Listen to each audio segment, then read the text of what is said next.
Good morning, garden friends. Welcome to Armstrong Acres. I took some heat recently because it's been way too long since I did a video. So I figured I would start here with the tomatoes that are not in the garden, and then we'll walk down to the garden and I can show you what's going on. We are transitioning from summer garden to fall garden, getting cool flowers in. It is September 13th, 14th, I don't, oh, actually it's the 14th. It is the 14th. Happy birthday, Sherry. All right, so let me talk to you about what's going on here. This is the patch of tomatoes that I put in the end of June. They were not exactly healthy plants. I took all the leaves off except like the top 2 sets of leaves. I planted them deep and they have been going gangbuster.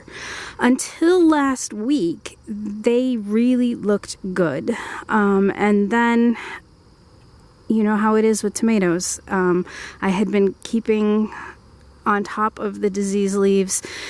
Last week I just couldn't keep on top of it anymore. So the other day I did come in, and as you can see, I removed lots of leaves from these plants. There's still brown leaves on them because I can't keep up. But they're loaded with good sized tomatoes. And so my goal is to get these tomatoes to ripen, and then I don't care what happens to the plants. All right. Let me show you some good sized ones here. This is a German Johnson. I have never gotten so many German Johnsons off of one plant. Usually they are the first to succumb, and this one is not doing real great, but it looks like we will have a ripe German Johnson for our tomato tasting this weekend. But you can see they're good sized tomatoes. The ones that I have in the garden are really small. I don't know what's going on here. I'm gonna have to take that one off. We're expecting some rain, so I'm gonna come in and harvest all of the tomatoes that are just turning and let them ripen on the counter so that they don't split. But see, look at this one. It grew into the wire. This is a huge mortgage lifter. I'm really looking forward to these tomatoes. Look at the size of this one. That one will be ripe for Saturday too. I've never had good luck with mortgage lifters before, so I'm excited to get a good look, or a good taste anyway. All right, so I'm gonna walk you down to the garden now because y'all know I don't edit videos. I will show you the herb garden. This is kind of, this year it's been a catch-all for everything that I didn't know what to do with. The calendula, the horehound, they all volunteered or reseeded themselves from last year, so there's really no rhyme or reason to this garden. I did put in some of these jigsaw peppers, and they're absolutely, the light is bright so it's probably all wrong, but they're beautiful. And this pineapple sage, let me get out of the way, it's gone crazy. So can we all stop and admire the flagpole? It's newly painted, it's not rusted out anymore. So we will have the flag flying, which makes me excited.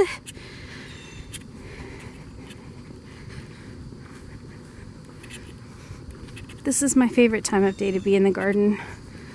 It's comfortable, the sun is not blaring. The lighting isn't great for videos, but it is what it is.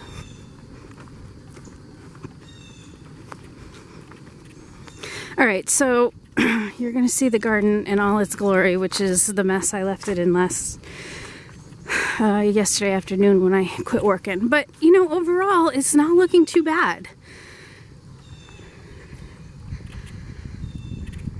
So we'll start at this end because that's where we are.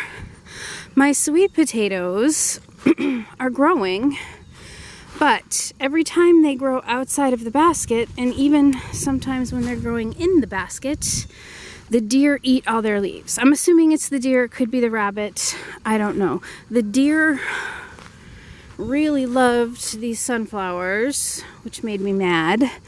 So I've had to work some contraptions to make sure that they don't eat them. All right, so I spent some time here yesterday weeding the perennial flowers and the daylilies, mulching them. I'm gonna mulch the walkway at some point. The kale is still undercover. I had tomatoes here, I ripped them out because they were doing nothing. So the basil's doing great, the kale is doing great. This row was all snapdragons, and they are pretty pooped out right now. So the snapdragons are not long for this world.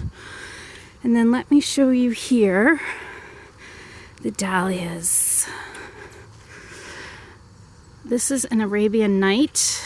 They have been popping out blooms like crazy, so I need to get in and cut them.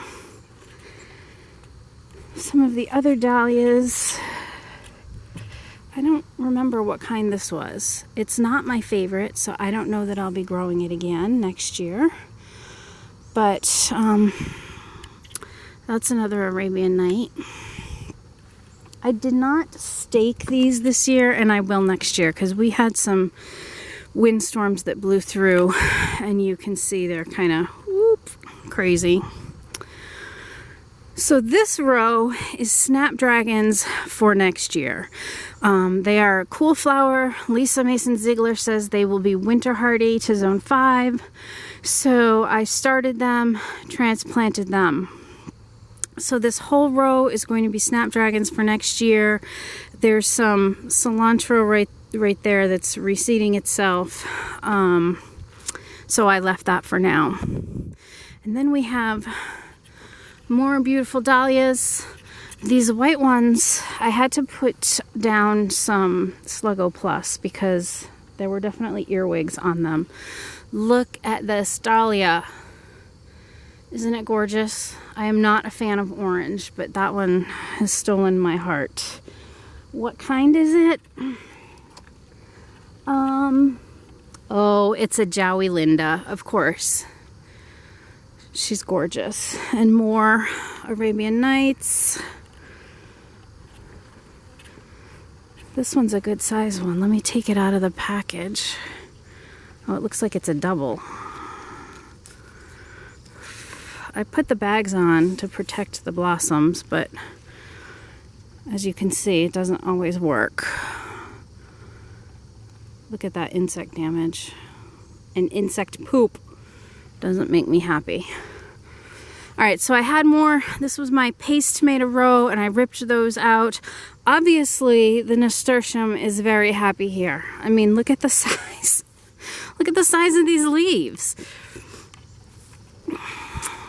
So this has become another row of cool flowers. I've got some Prairie Sun Rudbeckia.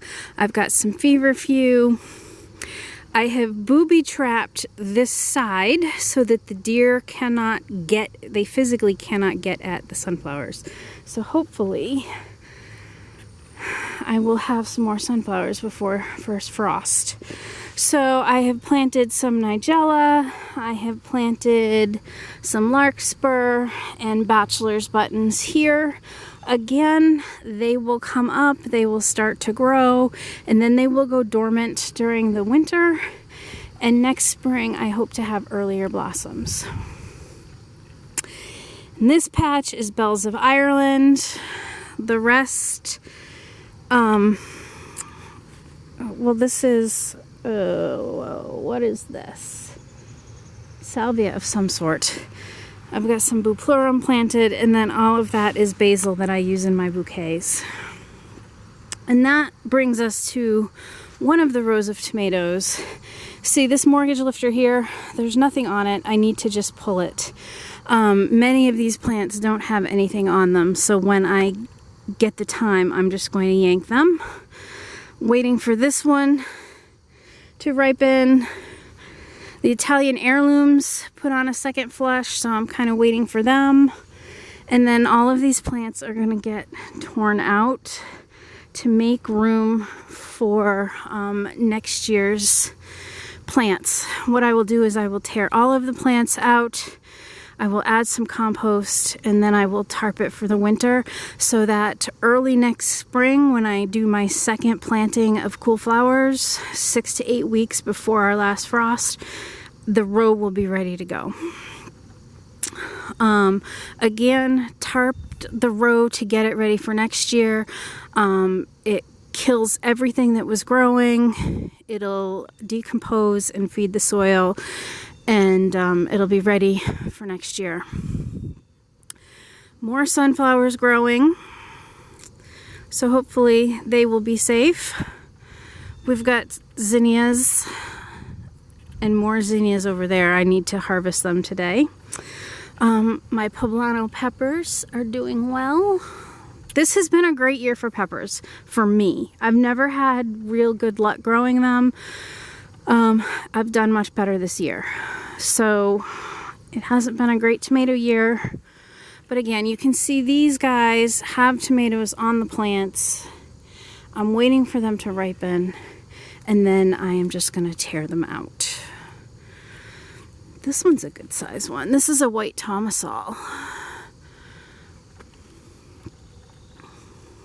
So you can see, like I have completely given up trying to keep up with the diseased foliage.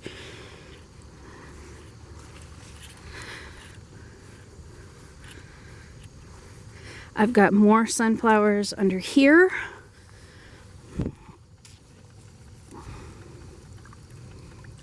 These may or may not make it depending on when we get our first frost, but they're undercover for 2 reasons. Number one, to make it a little warmer.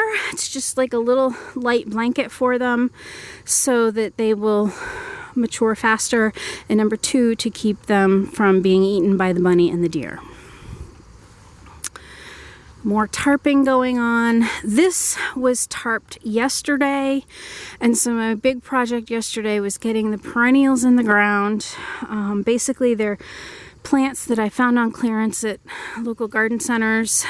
So we have some Amsonia, which I'm hoping for some nice blue flowers on those. I've got some Veronica speedwell, some perennial phlox, some more sage. This is going to get planted today with probably more Nigella. And then I've got more snapdragons here. The bunny and the deer tend to leave the snapdragons alone. I had no issues with them with the spring crop, so I have no qualms about this being uncovered. And then this row right here, again, all perennials. I've got my liatris here. The marigolds are going to come out to make room for the sea holly eryngium. That's a perennial, but it won't bloom until next year. I've got more baptisia here. This right here is a mulberry tree that I've been growing for 5 years, and it's never fruited.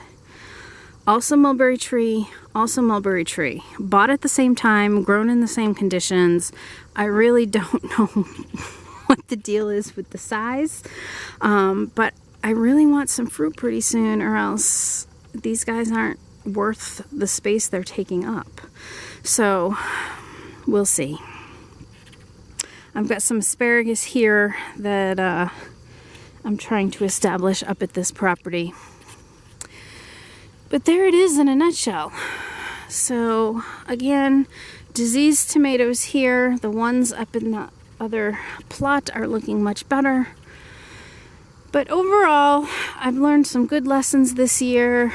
I'm going to be doing some things differently next year for my cut flower business. There's going to be a lot more dahlias. There's going to be more snapdragons. There's going to be more sunflowers. There's going to be more of basically everything.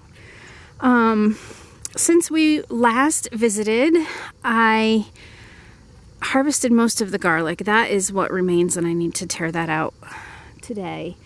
So we got a good garlic harvest, probably one of the better harvests that I've had. I'm reusing my own bulbs at this point for seed garlic, and it's really making a difference. So I need to cull through those and pull out the big bulbs to plant probably next month at this time, and then all the rest are for eating. All right, I think that does it. Hope you enjoyed this quick little tour with the horrible lighting, but that's how things are going in Armstrong Acres.